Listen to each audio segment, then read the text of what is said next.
Dios les bendiga grande y poderosamente. Es una bendición y un placer para mí poder compartir con ustedes la palabra del Señor.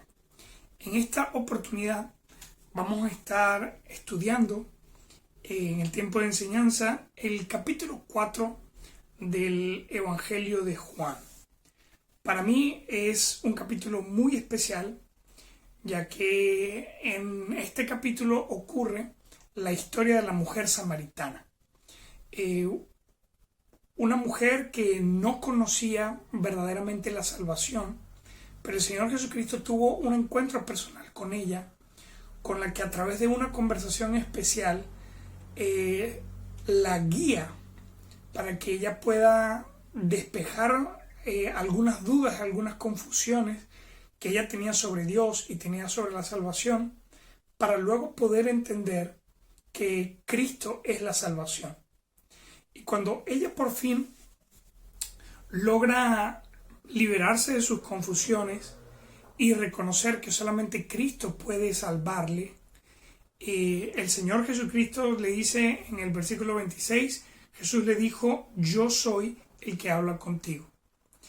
Ahora, la reacción de la mujer es que se va impactada a hablar con la gente de su pueblo sobre lo que ella acaba de descubrir, la identidad del Cristo. Ella en ese momento reconoció que Jesús de Nazaret era el auténtico y verdadero Cristo. Ahora, normalmente cuando veo Juan capítulo 4, tiendo a enfocarme en la historia de la mujer samaritana. Pero en esta oportunidad quiero enfocarme no en la mujer samaritana, sino más bien en la reacción o un momento de enseñanza que el Señor Jesucristo tuvo con sus discípulos luego del encuentro con la mujer samaritana. Ahora, el Señor Jesucristo estaba hablando o pudo hablar con la mujer samaritana porque sus discípulos se habían ido a la ciudad a hacer algunas diligencias que el mismo Señor Jesucristo les había encargado. Ahora, versículo 27 dice así: en esto vinieron sus discípulos y se maravillaron de que hablaba con una mujer. Sin embargo, ninguno dijo: ¿qué preguntas? ¿O qué hablas con ella? Entonces la mujer dejó su cántaro y fue a la ciudad y dijo a los hombres: venid a ver un hombre que me ha dicho todo cuanto he hecho. ¿No será este el Cristo? Entonces salieron de la ciudad y vinieron a él. Entre tanto, los discípulos rogaban diciendo: Rabí, come. Él les dijo: yo tengo una comida que comer, que vosotros no sabéis. Entonces los discípulos decían unos a otros: ¿le habrá traído alguien de comer? Ahora, fíjese lo que acaba de ocurrir allí. Estoy seguro que algunos de ustedes lo tienen fresco porque hace unas semanas atrás se tocó este capítulo en el estudio bíblico de los días miércoles. Pero quiero repasar un poco. El Señor Jesucristo acaba de darle testimonio a la mujer samaritana, es decir, la acaba de guiar a salvación. Ahora, mientras Él estaba guiando a esta mujer a la salvación, sus discípulos estaban encargándose de, por así decirlo, las diligencias cotidianas. En este caso, ellos estaban buscando comida. Cuando ellos regresan, se dan cuenta que el Señor acaba de tener este encuentro. A ellos no les alarmó, no se preocuparon, no vieron que el Señor estuviese haciendo algo malo.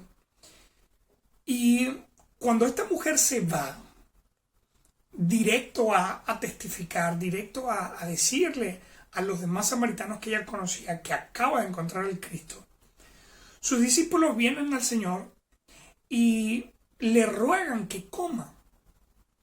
Ellos sabían que ya eran más de mediodía, sabían que el Señor estaba cansado y sabían que Él necesitaba comer.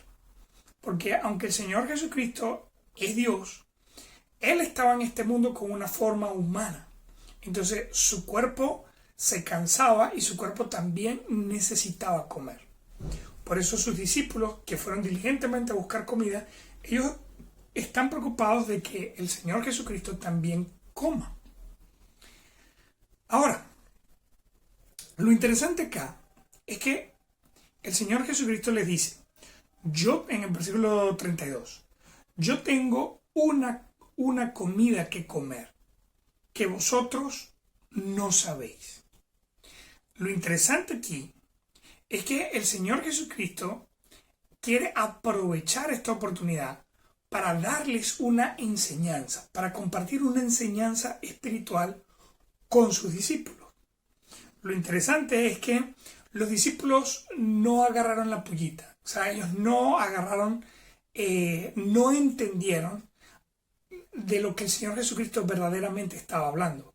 Jesús estaba hablando de hay algo espiritual, hay una enseñanza que quiero compartirles, pero fíjense lo que ellos pensaron, versículo 33. Entonces los discípulos decían unos a otros, ¿le habrá traído alguien de comer? Ellos escucharon que el Señor dijo, yo tengo un alimento que comer que ustedes no saben qué es. Y ellos honestamente no se imaginaban que el Señor Jesucristo estuviese tratando de dar una enseñanza o tratando de hablar de algo espiritual. Ellos simple y llanamente se imaginaron, bueno, de seguro mientras nosotros estuvimos buscando, conversó con alguien, habló con alguien y quizá le ofrecieron comida y ya comió. Entonces ellos en ese momento vieron la situación como resuelta. O sea, nosotros queríamos darle comida, pero él como que ya comió. Entonces, problema resuelto. Pero la realidad es que el Señor está queriendo aprovechar esto para poder darles una valiosa e importante enseñanza. Y es justamente lo que vamos a estar desarrollando. Esta enseñanza que he titulado El alimento del Señor Jesús. Señor Dios y amado Padre Celestial, quiero rogarte, mi Cristo Jesús, para que seas tú, Señor, guiándome a través de este tiempo para poder compartir correctamente tu palabra. Ayúdame, Señor, a poder ser de bendición, que sea tu Espíritu hablando y ayúdanos, Padre, a través de esto que tú quieres hablar aquí. Ayúdanos a comprender lo que nosotros necesitamos entender. Hay almas, Señor, que corren peligro de ir al infierno. Tú quieres rescatarles, tú quieres salvarles, pero también quieres usarnos dentro de tus planes. Ayúdanos, Señor, a comprender ese plan que tú tienes para nosotros y ayúdanos a ser parte en ellos. En el nombre de tu Hijo amado Jesús. Amén. Entonces vamos a estar estudiando esto. El alimento del Señor Jesús. Como le había mencionado, el Señor Jesucristo, aunque es Dios, cuando estuvo acá en la tierra, Él tenía un cuerpo humano. Como le digo, el Señor dormía y dormía porque se cansaba. Dormía porque necesitaba dormir tanto como usted y yo lo necesitamos. El Señor Jesucristo le daba calor. El Señor Jesucristo sudaba. El Señor Jesucristo caminaba, pero se cansaba porque tenía un cuerpo humano. ¿Sí? Ahora, como todo ser humano, el Señor Jesucristo también tenía que comer. ¿Sí? Ahora, ciertamente Él tenía una impresionante resistencia porque sabemos que logró aguantar un ayuno de 40 días y 40 noches. Pero aunque podía tener ese nivel de aguante, a Él también le daba hambre. De manera que el Señor Jesucristo también entendía lo importante y lo valioso que era, o mejor dicho, que es para el ser humano tener alimento. nosotros a través del alimento obtenemos vitaminas, minerales, todos los nutrientes que necesitamos para que todo nuestro cuerpo tenga energía. De manera que comer es importante porque a través de la comida obtenemos la energía que necesitamos para funcionar, para actuar, para estar en acción. De manera que un cuerpo que deje de comer, un cuerpo que no se alimente, va a comenzar a debilitarse.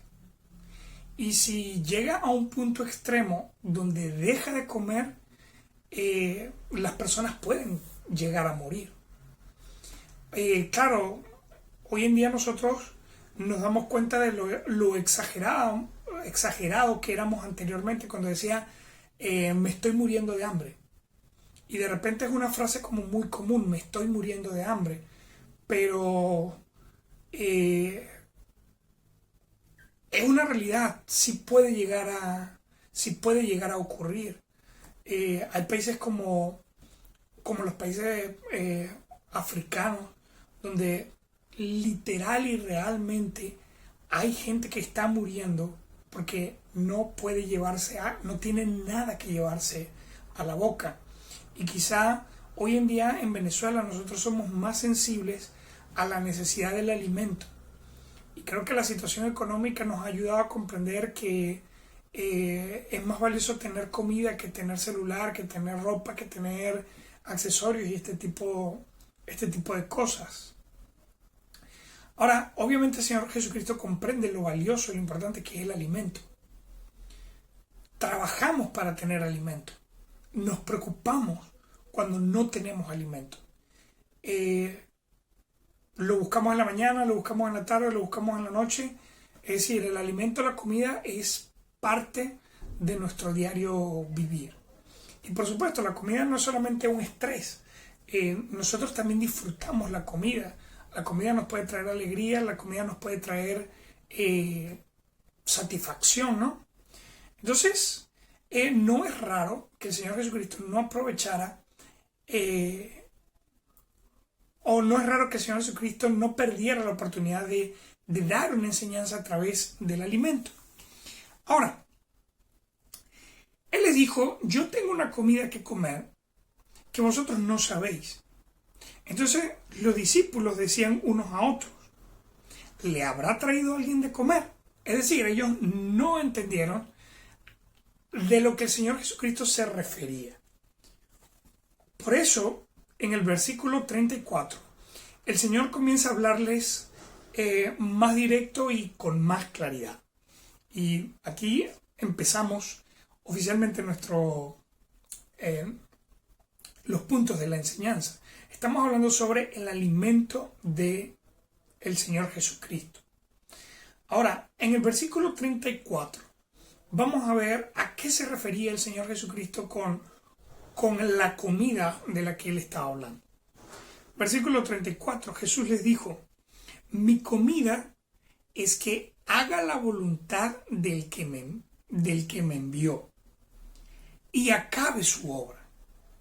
Entonces es tremendo porque el Señor Jesucristo dice, miren, por si no me entendieron, no estaba hablando de comida literal, algo que te puedas llevar a la boca. Yo estaba hablando en un sentido espiritual, dice el Señor. ¿Qué es la comida? La comida es una fuente de energía. La comida es algo que necesitamos para seguir andando. Entonces el Señor Jesucristo dice, mi alimento, mi comida. Lo que me da energía, lo que me da fuerza, algo que yo necesito. Y como le decía, algo que también me trae satisfacción. Porque obviamente una buena comida trae satisfacción. Entonces el Señor dice, mi comida es que yo haga la voluntad del que me envió y que acabe su obra. Entonces nuestro primer punto es la visión del Señor Jesús. ¿Qué vemos nosotros normalmente en la comida? ¿Qué vemos normalmente en el alimento? Nosotros vemos algo que necesitamos, algo que tenemos que buscar porque honesta y sinceramente lo necesitamos. Entonces el Señor compara su misión con el alimento de los seres humanos. Él le dice a sus discípulos, ustedes buscan la comida porque la necesitan, pues yo busco hacer la obra de Dios acá en la tierra. Yo busco hacer la voluntad de mi Padre porque eso para mí es una necesidad. Entonces, qué tremendo cómo el Señor le muestra a sus discípulos que lo que para ustedes es la comida, para mí lo es la voluntad de Dios. Yo me alimento de la voluntad de Dios. Yo me fortalezco con la voluntad de Dios. Yo la busco mañana, tarde y noche porque es una verdadera necesidad para mí. Ahora, es tremendo porque, como le digo, primer punto, la visión del Señor Jesús. Él ve el servicio al Señor. Él ve ser parte de la obra de Dios y hacer su voluntad como un alimento necesario que necesito buscar y necesito tener todos los días de mi vida, mañana, tarde y noche. Ahora, tremendo, él dice, mi comida es que haga la voluntad del que me envió. Y cuando dice haga, está hablando en un sentido de reaccionar. Si él fuera un constructor, dice, sería hacer. Si yo soy constructor, hacer es construir. Si yo fuese un cocinero, pues hacer es cocinar. Si yo fuese un profesor, hacer es enseñar. Y así. El tema es de que el Señor dice, para mí, mi visión, mi meta, es que yo pueda reaccionar, es que yo pueda actuar, es que yo pueda hacer la voluntad del que me envió. Entonces, en el caso del Señor Jesucristo, la voluntad de Dios para Él era que Él tenía que cumplir lo que las profecías decían de Él. ¿Por qué el Señor Jesucristo sanaba enfermos? ¿Por qué sanaba ciegos? ¿Por qué sanaba sordos? ¿Por qué echaba fuera demonios? Porque las profecías, las escrituras decían que el Cristo iba a hacer eso. Entonces, Él dice, yo necesito hacerlo. Así como ustedes necesitan comer, yo necesito ir y hacer la voluntad de Dios. Ahora, la idea era que el Señor Jesucristo primero mostrara al pueblo de Israel que Él era el Cristo. Pero la idea de mostrar que Él era el Cristo, cumpliendo las profecías, era prepararlo todo para que Él pudiera morir en la cruz. Porque muriendo iba a cumplir completamente la voluntad de Dios. Porque sabemos que si moría, entonces podía resucitar. Entonces, qué tremendo, porque la visión del Señor Jesucristo es que su día a día lo mueve el seguir avanzando con la voluntad de Dios. Ahora, ¿qué mueve tu día a día? Hoy en día, algunos se ven obligados a despertar para pensar, ¿qué voy a comer?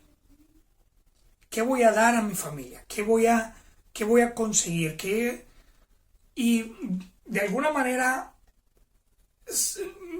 nos estamos dejando moldear por esa visión de vida. O sea, voy a despertar cada mañana para ver qué consigo, qué como, qué les doy, qué me llevo a la boca. Y hermano, no te condeno y no te critico por eso, pero comprende que no has venido a este mundo simple y llanamente para estar en una carrera de supervivencia. Cristo Jesús tiene un propósito contigo. En el caso del Señor Jesucristo, Él decía, yo sé que la voluntad de Dios para mí es que yo cumpla lo que dice la Escritura para luego morir y resucitar. Pero en el caso de nosotros los creyentes, la voluntad de Dios para nuestras vidas es básicamente dos partes. La primera parte es que nosotros podamos crecer espiritualmente. Escúchame bien, ¿qué es lo primero que Dios quiere de ti? Que tú puedas, obviamente, primero ser salvo, alcanzar la vida eterna, tener el Espíritu Santo. Pero cuando la alcanzas, la meta de Dios para ti es que tú puedas crecer espiritualmente. Es que tú puedas comprender la palabra de Dios. Es que tú puedas tener una relación fiel y constante con el Señor Jesucristo. Al mismo tiempo, o sea, Dios quiere que tú comprendas las enseñanzas que Él tiene para ti, para que tu vida pueda ser transformada a través de ellas y que con tu crecimiento espiritual tú vayas restaurando tu vida, tú restaures tu interior, tu exterior, tu familia, tu trabajo, todo lo que es parte de ti pueda ser restaurado a medida que tú vas creciendo espiritualmente. Hermano, el tiempo que estamos nosotros acá en la tierra es un tiempo que tenemos que aprender a invertir para nuestro crecimiento espiritual. Esa es la voluntad de Dios para nuestras vidas. La idea no es que nosotros seamos personas religiosas que todos los domingos van a la iglesia, que durante la semana participan en actividades y tienen Biblia y de vez en cuando oran. La voluntad de Dios es que, estando en esta tierra, nosotros podamos conocerle a Él para que Él pueda cambiar nuestras vidas. Es la voluntad de Dios. Pero Dios no quiere que nosotros seamos seres egoístas, que estamos nada más pensando en nuestra vida, en nuestros problemas, en lo que me hace falta, en lo que necesito, en mí.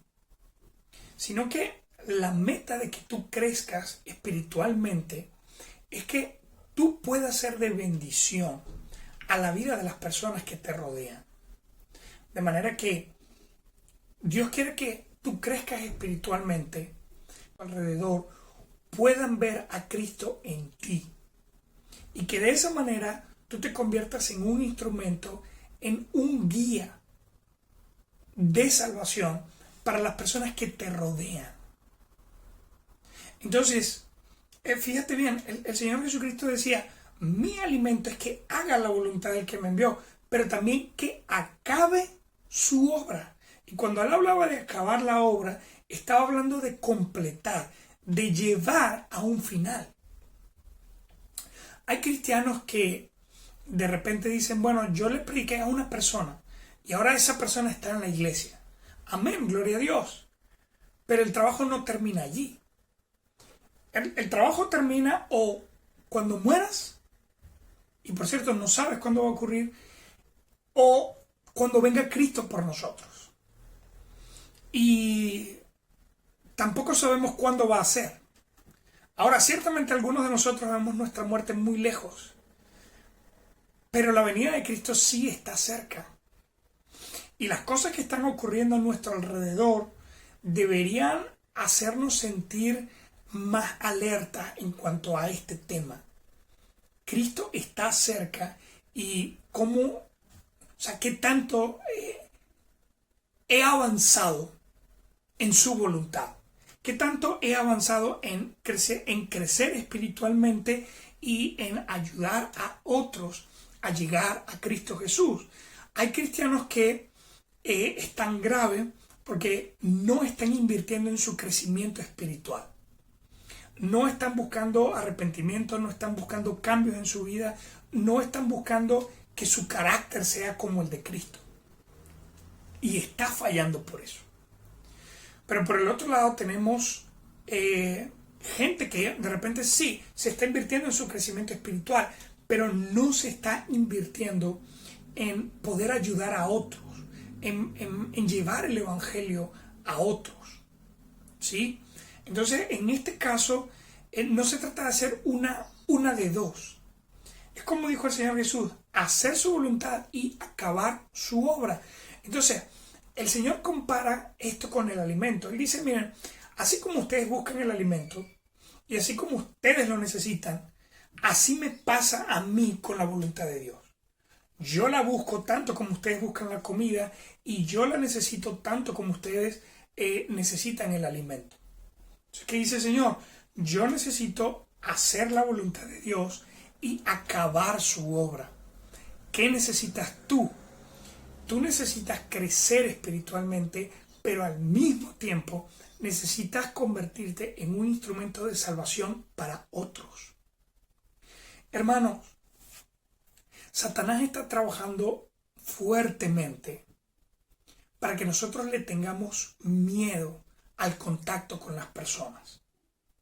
Que nosotros le tengamos miedo al acercarnos, a buscar a otros para Cristo.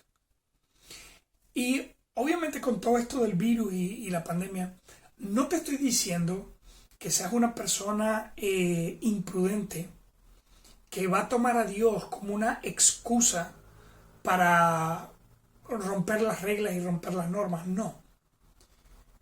Pero sí te digo una cosa.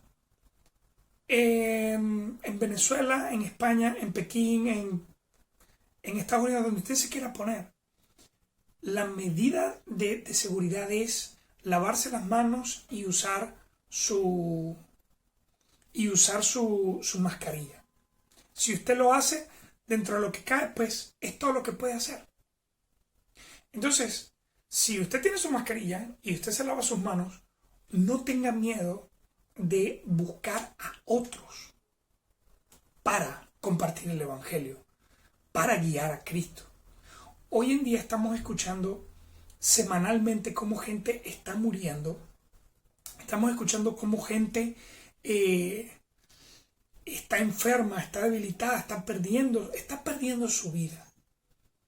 Y el peor de los problemas no es que mueran, el peor de los problemas es que pueden morir sin tener a Cristo en su corazón, lo que los lleva directamente al infierno. Entonces, hoy más que nunca, debemos realmente despertar y convertir la voluntad de Dios en un alimento para mi vida, algo que voy a buscar porque es algo que necesito.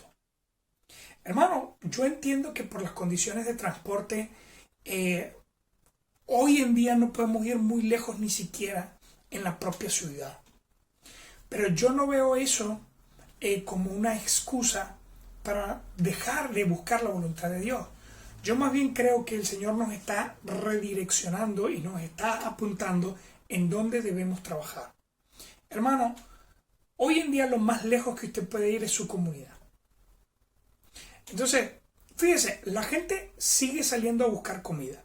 La gente sigue saliendo a trabajar.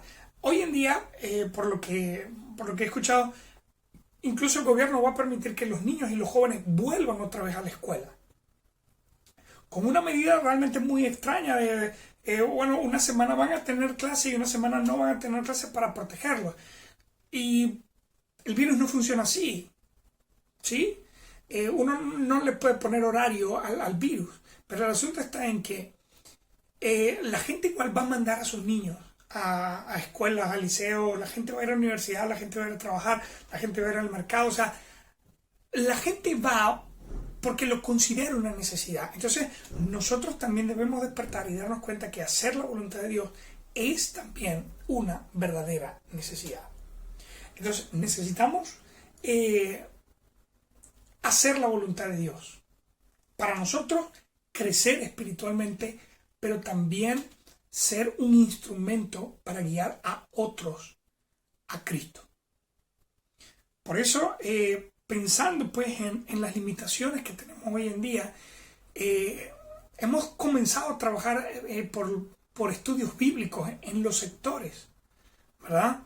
Y doy gracias a Dios por los hermanos que están participando y por los hermanos que se están animando a buscar a otros para Cristo. Y de repente no es mucho lo que pueden hacer, pero que se esté buscando hacer algo es de bendición. ¿Sí? Hay estudios bíblicos de la iglesia ya en Coro, en donde ¿a quién se está buscando alcanzar? A familia, a vecinos. Es de bendición, es de Dios, es su obra, es su voluntad. Entonces, hermanos, lo que comenzamos a hacerlo, como dice, la meta del Señor era hacer su obra, pero también acabarla. Entonces, que hayamos iniciado estudios bíblicos, que estemos comenzando a contactar personas, que personas se estén animando a escuchar, es tan solo el inicio del trabajo. Ahora, ¿cuál era el alimento del Señor? Era hacer la voluntad de Dios, pero también acabar la obra. Entonces, le dejo eso allí para que lo examinen. Estamos hablando entonces del alimento del Señor Jesús. Primer punto, la visión del Señor Jesús. Para él, cuando hablaba de comida, no estaba hablando de el pan que se llevaba a la boca, sino de hacer y acabar la voluntad de Dios. Ahora, esa es la visión del Señor Jesucristo. Pero en el versículo 35, el Señor Jesucristo dice esto: ¿no decís vosotros, aún faltan 4 meses para que llegue la siega? Primero, estamos viendo la visión del Señor Jesucristo. Pero ahora, el Señor Jesucristo nos comparte cuál es la visión que tienen sus discípulos. Ahora, tremendo esto. La visión de sus discípulos. El Señor dijo: ¿no decís vosotros que aún faltan 4 meses para que llegue la siega? Hermanos, la siega era el tiempo en donde se recogía, se cosechaba lo que sembró. En este caso el Señor está hablando del trigo, que era la cosecha más valiosa en Israel, porque del trigo hacían el pan y todo este tipo de cosas. El trigo para Israel es lo mismo que para nosotros el maíz. Nosotros con el maíz hacemos arepas, hacemos un montón de cosas, entonces para nosotros el maíz es valioso, para ellos era el trigo. Ahora, fíjese esto, el Señor Jesucristo dice de sus discípulos: ¿no decís vosotros, aún faltan 4 meses para que llegue la siega? He aquí os digo, alzad vuestros ojos y mirad los campos, porque ya están blancos para la siega. Es decir, el Señor Jesucristo está mostrando que había llegado el tiempo para trabajar. Había llegado el tiempo de que los discípulos se comprometieran y que participaran viva y activamente con la obra de Dios. Pero por lo que está diciendo el Señor Jesucristo, la respuesta de los discípulos fue: todavía falta. Y es tremendo porque en comparación con el Señor Jesucristo ve hacer la voluntad de Dios como una necesidad, tal cual, como si fuera comida, como si fuera alimento. Pero en cambio sus discípulos, en lugar de responder y de reaccionar, el Señor Jesucristo lo que ve en ellos es que ellos están poniendo excusas. Fíjense este escenario. El Señor Jesucristo les dice: ustedes dicen que faltan 4 meses para la siega. Pero yo les digo que miren el campo y que el campo ya está listo para ser cosechado. Entonces el Señor Jesucristo está diciendo a sus discípulos: vamos a entrar en acción, pero sus discípulos están reaccionando con excusas. Y la realidad es que no es algo que solamente hicieron los 12 apóstoles. Hoy en día, los cristianos seguimos dando excusas. ¿Y qué es una excusa? Es una razón que yo quiero dar para justificarme, para librarme de responsabilidad. Y estemos conscientes, nos gustan las excusas porque nos liberan de responsabilidad. ¿Por qué? Bueno, mira, que te estaba esperando para el trabajo. Mira, lo que pasa es que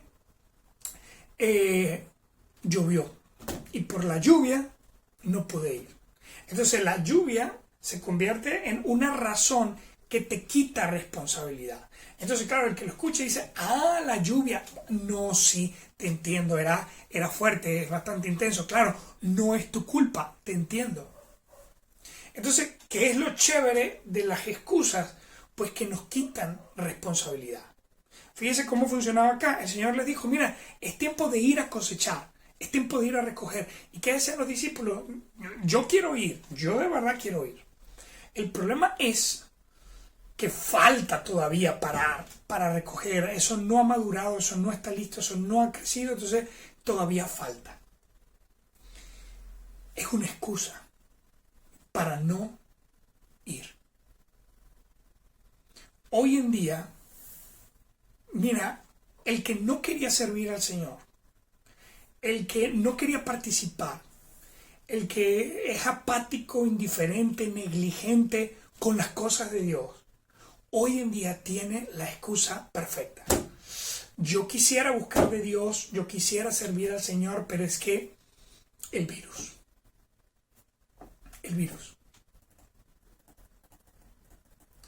Y qué fuerte, qué intenso, porque el virus no impide que usted vaya al mercado. El virus no impide que usted salga a trabajar. El virus no impide que usted tenga igual contacto con sus vecinos, contacto con su familia. Ciertamente estamos un poco más limitados, pero el contacto todavía está. La exposición y la vulnerabilidad todavía está. Ahora, ¿qué es lo que ocurre? Que hoy en día tenemos una excusa más formal, una excusa más sólida para salir de responsabilidad. Pero, hermanos, no podemos engañar a Cristo Jesús. ¿Cómo cree que queda el Señor? Examínalo un momento. ¿Qué cree usted que piensa el Señor cuando dice, a Él le da miedo ir al local de la iglesia, pero no tiene miedo de ir al mercado viejo que está a 2 cuadras de la iglesia? ¿Qué cree usted que piensa el Señor Jesucristo sobre esto? ¿Qué cree usted que piensa el Señor Jesucristo cuando usted dice, me da miedo ir y tener contacto con los hermanos porque pudieran contagiarme o pudiera contagiarlos? Pero luego el Señor ve cómo usted igual sale a la calle y tiene contacto con perfectos extraños, que de los hermanos usted conoce sus vidas y usted sabe si están o no están mal. Usted sabe si están o no están enfermos. Pero usted a veces tiene contacto con gente en la calle que honesta y sinceramente usted no sabe de dónde vino y cómo está. Pero entonces le tiene miedo al hermano y no le tiene miedo al extraño en la calle. Entonces, examine qué cree usted que piensa el Señor sobre esto. Y dése cuenta, ¿es o no es una excusa? Ciertamente existen limitaciones. Sé que en este momento todos no pueden llegar al local, sé que todos no pueden llegar a las reuniones, pero de igual manera el Señor está abriendo opciones. Bueno, usted no puede venir al local, bueno, por lo menos puede escuchar la predicación, ver la predicación. Ahora, ¿aprovecha usted esa oportunidad? Lo hace, sí. O sea, comprenda, ¿qué es la manera en que usted está reaccionando al Señor? ¿Usted está poniendo todo de su parte para hacer lo que puede o simple y llanamente se está escudando, se está apoyando detrás de las excusas? Ciertamente, de repente usted no puede ir muy lejos, pero ¿qué le impide realmente tener un altar de adoración en su casa? Hermano, a veces usted dice, no pude compartir en el servicio de oración, y entonces luego pone sus estados allí. Entonces uno dice, ¿cómo no puede compartir sus peticiones de oración en el grupo, pero sí puede compartir estados y otras cosas? Realmente, ¿usted está haciendo lo que puede o simplemente está aprovechándose de las excusas? No puedo ir a la actividad en aquel lugar. No puedo predicarle a las personas porque no tengo a nadie cerca, pero de repente usted se la pasa en contacto por redes sociales y todo. realmente está haciendo un esfuerzo por avanzar en la voluntad de Dios, o simple y llanamente usted se está refugiando a través de las excusas. El Señor Jesucristo le dijo a sus discípulos, he aquí, versículo 35, ¿no decís vosotros, aún faltan 4 meses para que llegue la siega? He aquí os digo, alzad vuestros ojos y mirad los campos, porque ya están blancos para la siega. El Señor le dice, ustedes están diciendo que no es el tiempo, pero alcen sus ojos y miren. Hermano, normalmente cuando tú le dices a alguien mira, es justamente porque esa persona no está mirando. ¿Qué te quiero decir con esto? El Señor Jesucristo le está diciendo a sus discípulos, ustedes tienen que dejar de dar excusas, alzar los ojos y mirar la realidad. Hermanos, tenemos que aprender a alzar los ojos. Hoy en día hay demasiada gente que, por toda la necesidad que está pasando, se ha vuelto más sensible a las cosas de Dios. Y mientras tú estás pensando que no se puede, que no se debe, que no deberíamos, está esa persona allí. Está esa persona allí esperando a que alguien pueda hablarle de la palabra de Dios. A que alguien pueda llevarlo a la voluntad y al camino del Señor.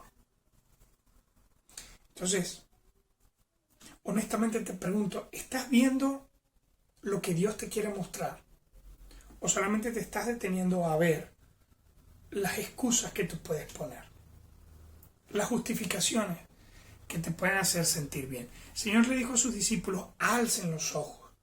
Ustedes dicen eso del campo porque ni siquiera están mirando hacia el campo. Abran los ojos y dense cuenta, hay gente que necesita, hay gente que está esperando.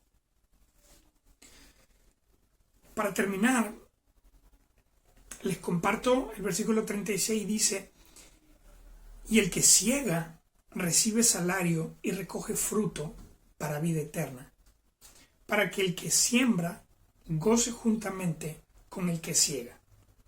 Porque en esto es verdadero el dicho, uno es el que siembra y otro es el que siega. Yo os he enviado a segar lo que vosotros no labrasteis. Otros labraron y vosotros habéis entrado en sus labores. El Señor Jesucristo ve la obra de Dios como una plantación. Y él dice, en la plantación hay gente que siembra y hay gente que siega. O sea, hay gente que pone la semilla y hay gente que recoge el fruto. En la vida cristiana hay gente que siembra porque va y predica el evangelio. Pero hay gente que cosecha, porque esa persona que recibió el evangelio, pues viene otro y lo discipula. Entonces, cuando está hablando de sembrar y cuando está hablando de discipular, cuando está hablando de sembrar y cegar, está hablando básicamente de llevar el evangelio y luego de cuidar el fruto del evangelio, es decir, ganar almas y discipular. Hermano, el Señor Jesucristo dice, y el que siega recibe salario y recoge fruto para vida eterna. No nos queda mucho tiempo en esta tierra. Y no que te esté deseando la muerte ni nada por el estilo.